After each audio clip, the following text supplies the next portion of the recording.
Captain Sarah Chen stood at her quarters viewport aboard the Terran diplomatic vessel Remembrance, watching the swirling lights of hyperspace fade into the star-studded blackness of regular space. In her hands, she held a wooden box that had been in her family for nearly 4 centuries. The brass hinges creaked as she opened it, revealing the gleaming Colt Python 357 Magnum nestled in purple velvet. The revolver wasn't just any antique. It was a heritage weapon, one of the few Earth firearms officially sanctioned for interstellar transport under the Galactic Heritage Preservation Act. Sarah ran her finger along the barrel, feeling the perfectly maintained bluing that her ancestors had preserved through generations of careful maintenance. The weapon had been there when humanity first reached for the stars, had witnessed first contact, and had seen the rise of Earth as a minor but respected power in the galactic community. "Captain, we're approaching Nexus Station." Her Exo's voice came through the comm. "The Vraxian delegation has already docked." Sarah closed the box with a gentle click. "Acknowledged.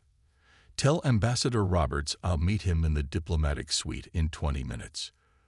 The Galactic Heritage Exhibition was supposed to be a celebration of history and culture, a chance for various species to share the artifacts that had shaped their civilizations. But this year was different. The Vraxian Dominion, relative newcomers to the galactic stage, had been pushing for modernization of heritage laws. They claimed that allowing primitive weapons aboard space stations posed an unnecessary security risk. Sarah knew better. The Vraxians were trying to erase the evidence of their own past, and in doing so, wanted to force other species to do the same. But they had chosen the wrong target when they started questioning humanity's heritage weapons. As she made her way through the ship's corridors, crew members nodded respectfully. They all knew what was at stake. This wasn't just about a centuries-old revolver. It was about humanity's right to remember its history, unvarnished and honest. Ambassador Roberts was waiting in the diplomatic suite, his silver hair immaculate as always. "Ah, Captain Chen. I trust you brought the family treasure." Sarah placed the wooden box on the conference table. "6 generations of Chens would haunt me if I didn't, Ambassador." Robert smiled, but his eyes were serious. "The Vraxians have submitted a formal proposal to the Heritage Council. They want to restrict heritage weapon status to only those artifacts that incorporate what they call significant technological advancement. Chemical propellants wouldn't qualify." "Convenient," Sarah said, "considering their own heritage weapons are all energy-based." She opened the box again, letting the station's lights play across the Python's surface. "This revolver was used by my great-great-great-grandmother during the Mars colony crisis. It saved 30 lives when the atmosphere regulators failed, and she had to shoot open emergency seal locks that had frozen shut. Sometimes the simplest solutions are the most reliable." "The Vraxians don't see it that way." Robert sighed. "Their representative, High Commander Zextal, has been particularly vocal. He's calling our heritage weapons museum pieces at best, security threats at worst." Sarah checked the cylinder of the Python. Empty, as required by station regulations.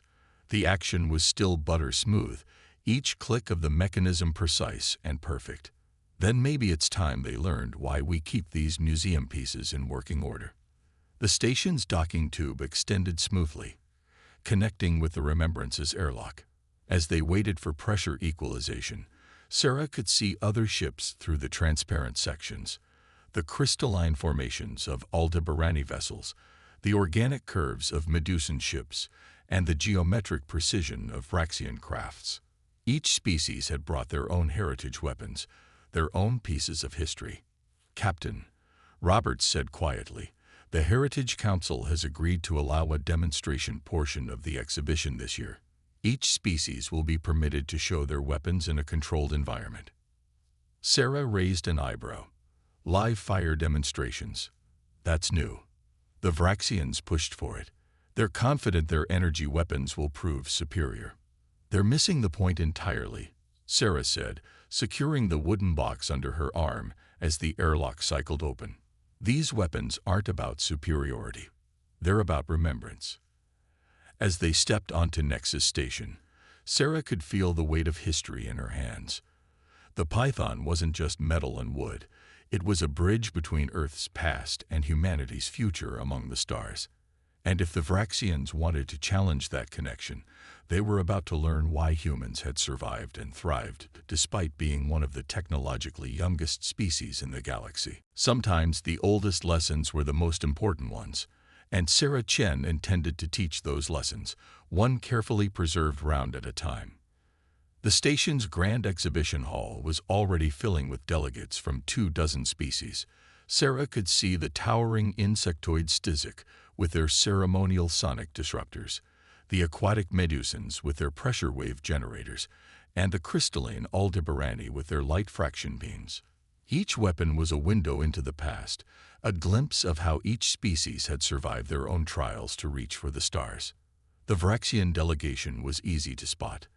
Their iridescent scales and sharp-angled environmental suits made them stand out even in this diverse crowd.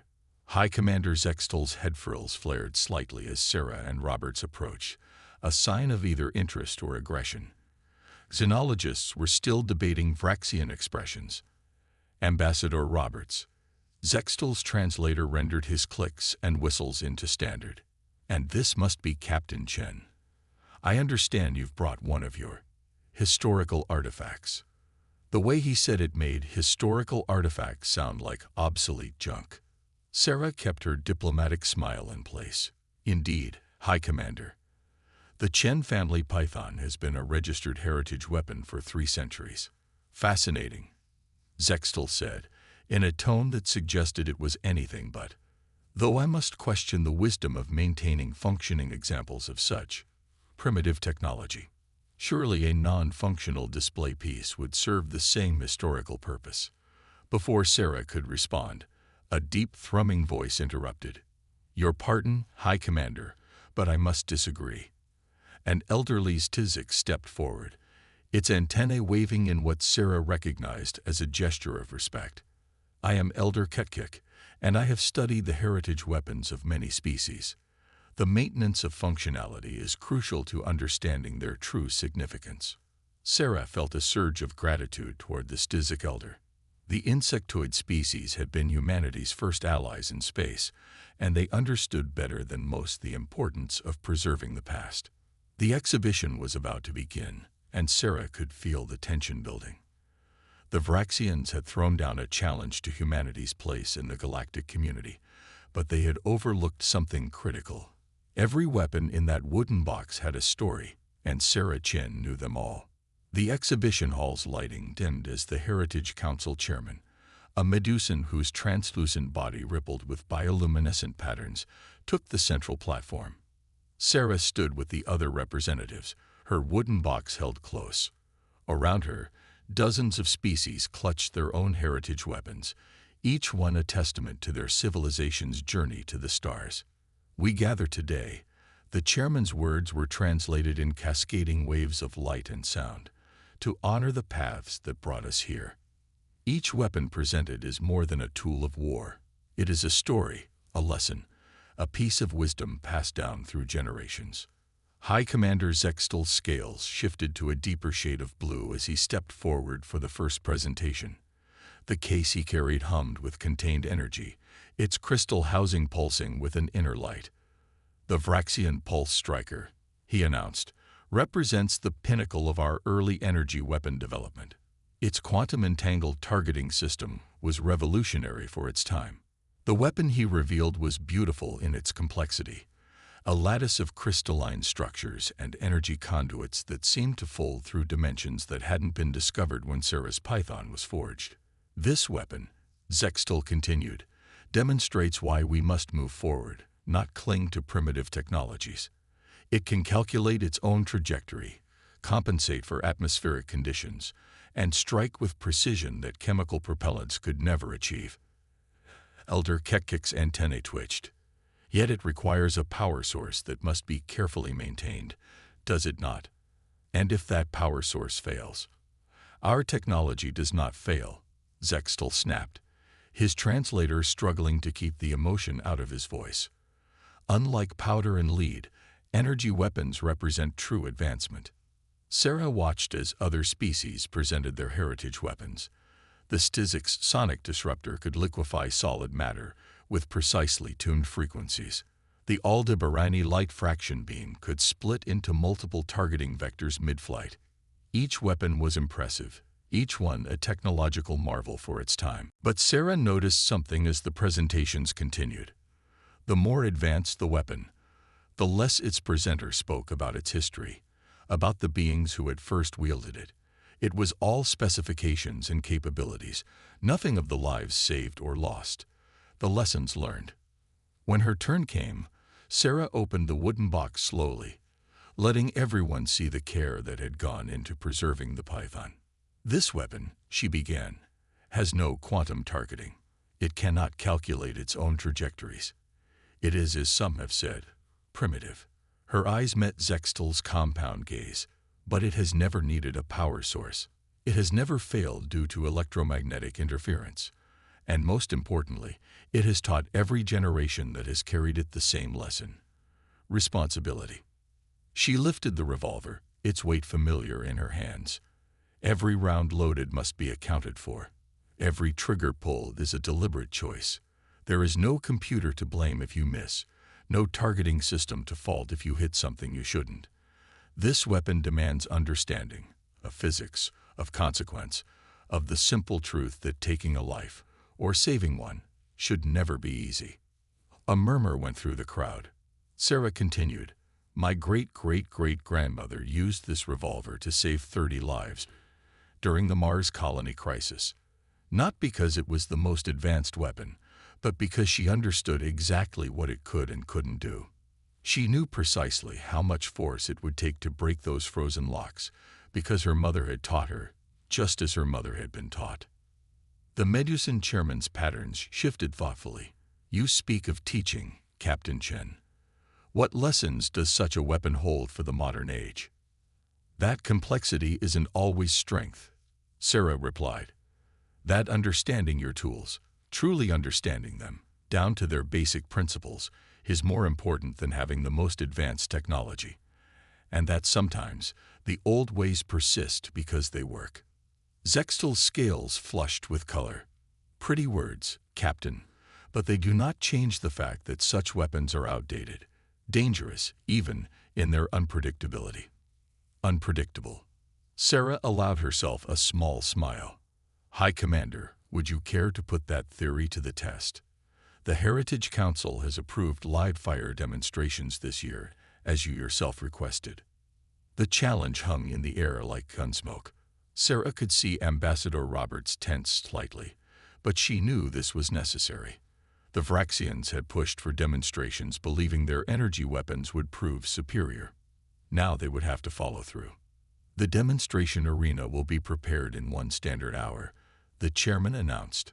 "Each representative may demonstrate one aspect of their heritage weapons capabilities." As the crowd began to move toward the demonstration area, Elder Kepkik approached Sarah. "Clever, young one," the Stizik's translator hummed. "The Vraxians cannot refuse without losing face, but they do not understand what they have agreed to." "What do you mean?"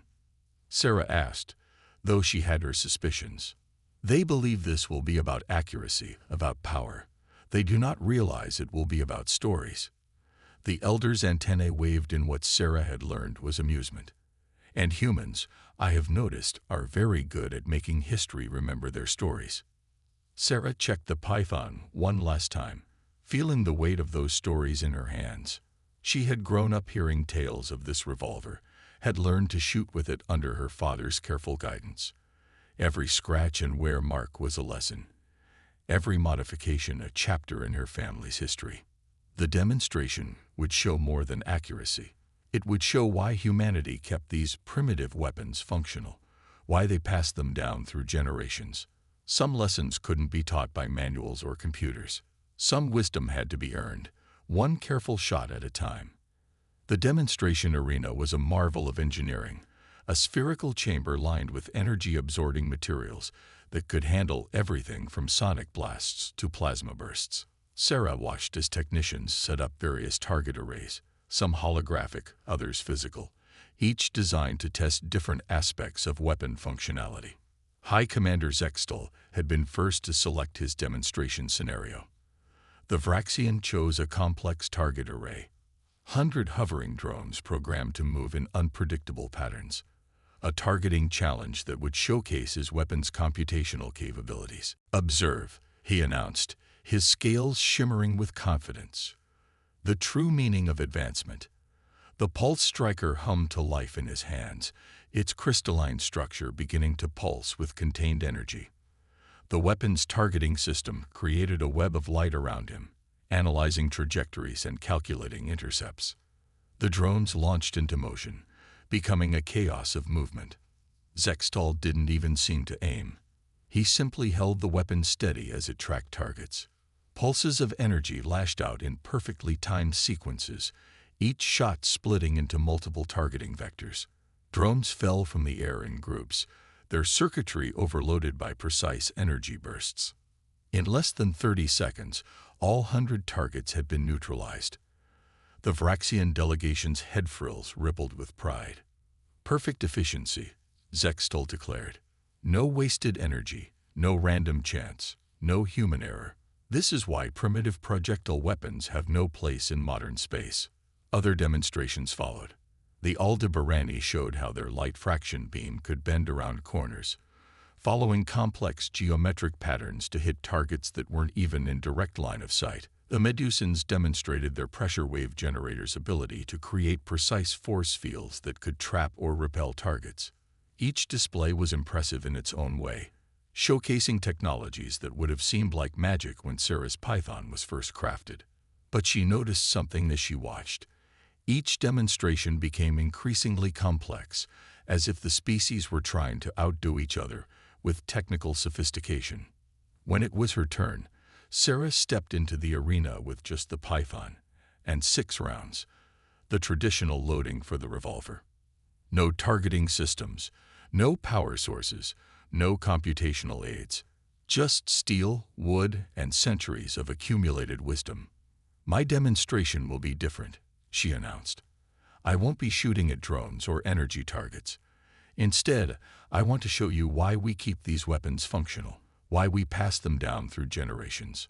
She nodded to the technicians, who brought out 6 items and placed them at varying distances: a thick piece of safety glass, a standard pressure seal like those used on space stations, a medical stasis pod's emergency release, a ship's manual airlock lever, a security barriers control panel, and a standard environmental suit's oxygen tank. "These are all things that can fail in space," Sarah explained. "Things that can cost lives when they malfunction. Each one has backup systems, each one has emergency protocols. But sometimes those fail too. Sometimes you need a solution that doesn't depend on power supplies or computer systems." She loaded the Python 1 round at a time, each motion practiced and precise. This isn't about hitting multiple targets or calculating complex trajectories. This is about knowing exactly what your weapon can do, about understanding its capabilities so completely that you can trust it when everything else fails. The first shot shattered the safety glass in a precise pattern, creating a hole that could be safely cleared without sending dangerous shards flying. The second shot hit the pressure seal's manual release at exactly the right angle to trigger its mechanical failsafe. The third shot struck the stasis pod's emergency release with just enough force to activate it without damaging the sensitive medical equipment inside. Each shot was placed with deliberate care, each demonstration showing not just accuracy, but understanding. The Python's report echoed through the arena, a sound unchanged by centuries of technological advancement. For her final demonstration, Sarah faced the oxygen tank. "This," she said, "is perhaps the most important lesson. Knowing not just how to shoot, but when not to. A projectile weapon hitting a pressurized tank in space could be catastrophic. Sometimes the most important skill is knowing your weapon's limitations." She lowered the Python, leaving her final round unfired. The arena was silent except for the soft ping of cooling brass casings on the floor. Elder Kekik's antennae waved in approval. "You demonstrate wisdom rather than merely capability, Captain Chen, a crucial distinction." But Zextel's scales had darkened with agitation. You prove our point, human. Your weapon can barely affect modern materials, while ours can neutralize any threat. Can it? Sarah asked quietly. What happens to your pulse striker when it encounters a magnetic storm? How does it perform in high radiation environments? What do you do when your power cells are depleted? The Vraxian's head frills flattened. Such scenarios are irrelevant. Our technology is wonderful, Sarah interrupted. Truly impressive. But it's not about which weapon is more advanced. It's about understanding the fundamental principles that keep us alive in space. Every cadet in Earth's space forces learns to shoot with mechanical weapons before they touch an energy rifle. Do you know why? She held up the python. Because when you understand the basics, trajectory, recoil, the simple physics of propellant and projectile, you understand what's happening inside those energy weapons too. You're not just relying on computers to make your decisions. You know, in your bones, what it means to take that shot. The Medusan chairman's bioluminescence pulsed thoughtfully. Perhaps, they suggested, there is wisdom in preserving multiple approaches to survival. After all, space is vast, and its challenges are endless. Sarah could see other representatives nodding, even some of the Vraxian delegation looking thoughtful. But Zextal's posture had become rigid, his scales almost black with suppressed emotion. This wasn't over, not by a long shot. The aftermath of the demonstrations left a charged atmosphere in Nexus Station's diplomatic quarter. As delegates discussed what they'd witnessed, Sarah noticed something odd about the Vraxian delegation's behavior. They were huddled around their heritage weapon case, scales shifting in patterns she'd never seen before. Ambassador Roberts caught her eye and nodded toward a quiet alcove.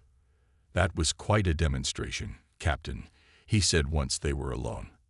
Though I suspect you've made the Vraxians rather uncomfortable. It's not just discomfort, Sarah replied, thinking about what she'd seen during Zextal's demonstration. Something's off about their weapon.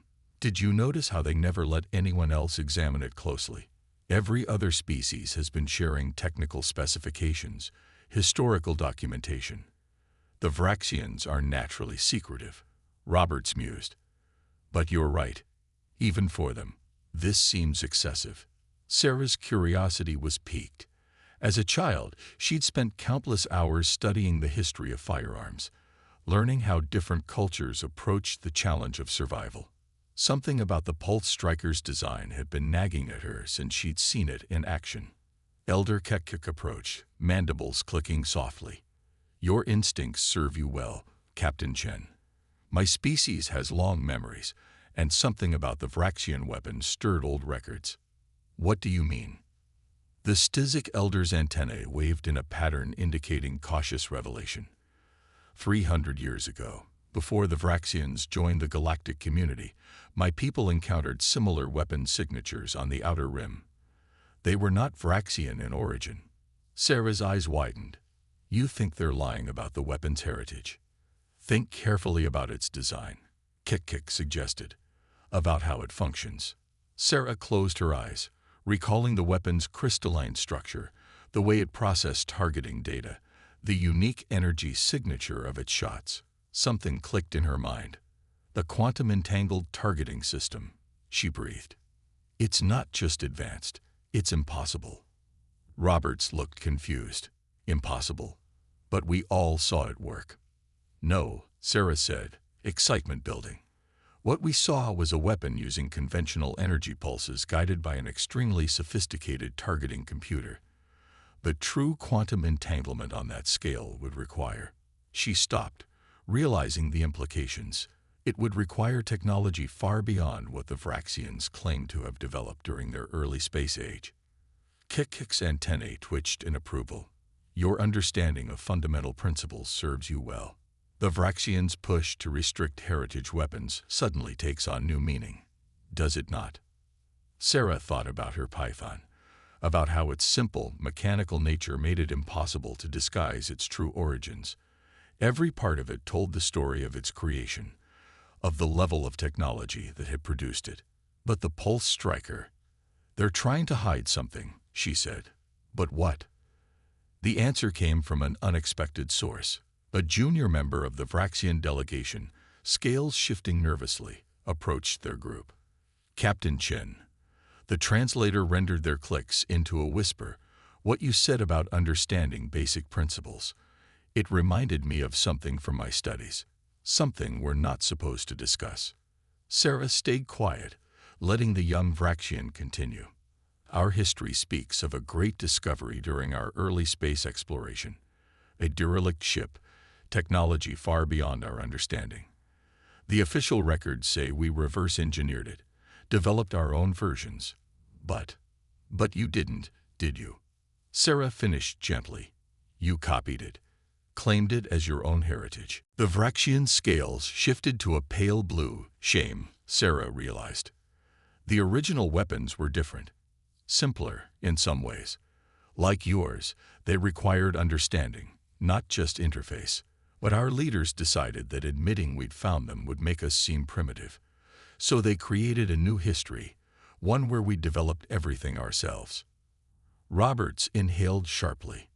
"If this gets out, it would explain their recent aggression toward other species' heritage claims," Kekik observed. "If others began looking too closely at the technological progression of Vraxian weapons." Sarah felt the weight of the python in its case. Her family's weapon carried its history honestly. Every scratch, every modification, every repair told the true story of humanity's journey to the stars. The Vraxians had tried to skip that journey, to pretend they'd never faced the same struggles as other species. But before they could discuss further, alarms began blaring throughout the station. The overhead speakers crackled. "Warning. Severe solar flare activity detected. Magnetic storm approaching. All energy shields to maximum." Sarah watched as panic spread across the Vraxian delegation's faces. High Commander Zextal was frantically working with his weapons controls, but the crystalline structure was already beginning to flicker erratically. "The quantum field is destabilizing," one of the Vraxian technicians shouted. "The containment system is failing." Sarah realized with horror what was about to happen. A weapon that powerful, losing containment in a space station full of diplomats.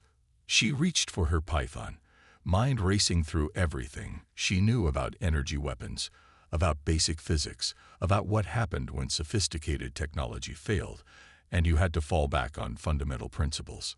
Sometimes the old ways weren't just tradition. Sometimes they were survival. The Nexus station's emergency lights cast everything in a pulsing red glow as Sarah assessed the situation. The Pulse Striker's crystalline housing was beginning to crack, tendrils of uncontrolled energy arcing outward. Each pulse sent waves of interference through nearby systems, and she could hear the station's artificial gravity fluctuating. "Everyone out," she ordered, her command voice cutting through the panic. "Clear the exhibition hall." As delegates rushed for the exits, she turned to the young Vraxian who had revealed the truth. "Those original weapons you found, how did they handle power surges?" The Vraxian's scales rippled with anxiety. They had mechanical failsafes, physical systems that could be triggered to shut down the power core. But when we copied the technology, we removed those as inefficient. Sarah's mind raced. The python suddenly felt very reassuring against her hip. Sometimes the simplest solutions were the best ones. "High Commander," she called out to Zextal, who was still frantically working with his weapons controls, "you need to step away from it. Now." "I can contain this," he insisted, his translator barely keeping up with his agitated clicks. "Our technology cannot fail." "Your technology already has failed," Sarah said firmly. "But that doesn't mean we can't fix this." "Elder Ketkik, what do your old records say about these weapons?" The Stizik's antennae twitched rapidly as they accessed their racial memory. "The power core housing should have emergency release points. Physical latches that, when disengaged, would allow the core to enter a safe shutdown state." Sarah studied the failing weapon. Through the sophisticated holographic interfaces and quantum field generators, she could just make out something more basic underneath, the original design that the Vraxians had built upon. And there, almost hidden by later additions, were 4 small protrusions that looked suspiciously like mechanical locks. "Everyone behind the blast shields," she ordered, drawing the python. "Ambassador, get those emergency bulkheads ready to drop the moment I give the signal." "Captain," Roberts protested, "one wrong move with that power core would be better than what's going to happen if we do nothing," she finished. "Trust in heritage, Ambassador, both theirs and ours." Sarah loaded the python with the same careful precision her father had taught her, that his father had taught him, all the way back through the generations. One round, that's all she would have time for. The weapon's energy discharge was becoming more violent, the station's systems flickering as each pulse hit. Sarah took up position, remembering every lesson, every story, every principle that had been passed down with this revolver. "High Commander," she called out, "I know why you hid the truth. You thought finding those weapons instead of developing them yourselves made you seem weak. But strength isn't about having the most advanced technology. It's about understanding what you have and being honest about where it came from." Zextal's scales had gone almost white with fear as his precious weapon began to tear itself apart. "You cannot possibly understand. I understand that your ancestors were smart enough to keep those mechanical failsafes," Sarah interrupted. "They understood something you forgot. Sometimes the old ways persist because they work." The python's weight settled naturally in her hands as she took aim. No targeting computer, no quantum calculations, just generations of knowledge, teaching her exactly what this weapon could do. The shot cracked through the hull like thunder. The bullet, a simple piece of shaped metal propelled by chemical energy, struck the first latch at precisely the right angle. The impact transferred through the crystalline structure, triggering a cascade that released all 4 locks simultaneously. The power core's housing split open along predetermined lines, ancient failsafes finally allowed to do their job. The dangerous energy buildup vented harmlessly into specially designed channels, and the weapon's quantum field collapsed in on itself, contained rather than catastrophic. As the emergency systems wound down and the regular lights came back up, Sarah safed and holstered the python. The exhibition hall was quiet except for the soft hiss of cooling systems. The young Vraxian approached first, scales shifting through colors of amazement. "You saved it. You saved everyone." With a primitive projectile weapon. Sarah smiled. "No, with understanding. Your ancestors knew that survival in space requires redundancy, requires knowing the fundamental principles behind your tools. They kept those mechanical failsafes because they understood that truth." High Commander Zextal's head frills drooped in what might have been the first honest expression Sarah had seen from him. I was wrong. About many things. The Medusan chairman's bioluminescence created patterns of formal recognition. It seems we have all learned something today about the true meaning of heritage. It is not about claiming superiority or hiding our past. It is about learning from those who came before, about understanding the principles they discovered, so that we may build upon them honestly. Sarah looked down at her python, thinking of all the hands that had held it before hers, all the lessons they had learned and passed down. Every species here had to solve the same basic problems to reach the stars. Some developed energy weapons, some mastered sonic technology, some harnessed light itself. But we all started with understanding basic principles. That's what these heritage weapons really represent. Not just the tools themselves, but the wisdom of how to use them. In the days that followed, the Vraxian delegation withdrew their proposal to restrict heritage weapons. Instead, they began the process of acknowledging their true history, recognizing that finding and successfully utilizing advanced technology was its own kind of achievement. Sarah Chen added another story to her family's collection, another lesson that would be passed down with the python to future generations. Because sometimes the most important heritage isn't the weapon itself, but the understanding it represents. Sometimes the oldest wisdom is still the most valuable. Know your tools, know their limits, and never be ashamed of learning from the past. The python returned to its wooden box, another scratch added to its barrel, another tale added to its history. Not just a weapon, but a bridge between stars and generations, between principles and progress, between what was and what could be.